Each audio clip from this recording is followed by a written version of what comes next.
Minneapolis sprawled below me as I circled the airport in a DC-9. My quads cramped with dehydration, and I groaned involuntarily. It was a good thing I wasn't looking for sympathy. It wasn't like anyone could have heard me over the roar of the engines. A businessman shimmied down the narrow aisle, bumping his beer belly on people's shoulders as he passed. Excuse me, he said. A little boy dropped his Mad Libs into the aisle and his pencil rolled toward me. I unbuckled my seatbelt and leaned over the armrest to scoop it up for him. Mad Libs. Cool. I reached across the aisle to set the pencil on his tray. The boy nodded. I need an adjective. Miserable? Anxious? Freaking pissed? Try reluctant, I said with a wry smile. I straightened my legs and brushed the pretzel salt off my pants. How do you spell that?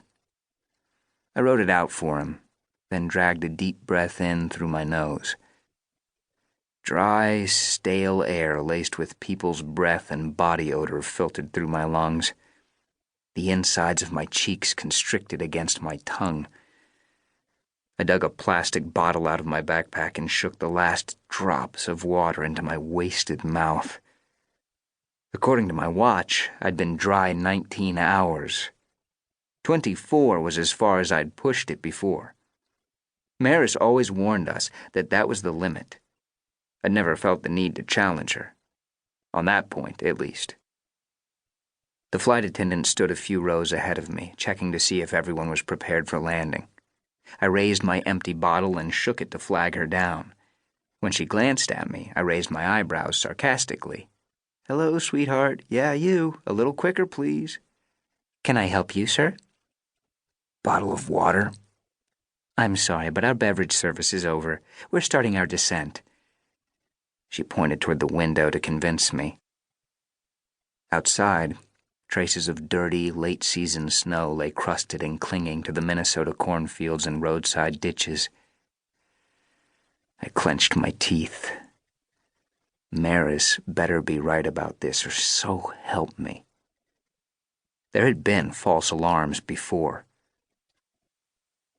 I combed my fingers through my dark hair, jerking them through the snarled ends, then quickly gripped the armrests as the plane touched down and took on that out-of-control feel before finally slowing to a stop. Everyone jumped up from their seats before the seatbelt sign was turned off. I retrieved my tattered baseball cap from the seat back. It bore the logo of the resort where I'd stayed all winter.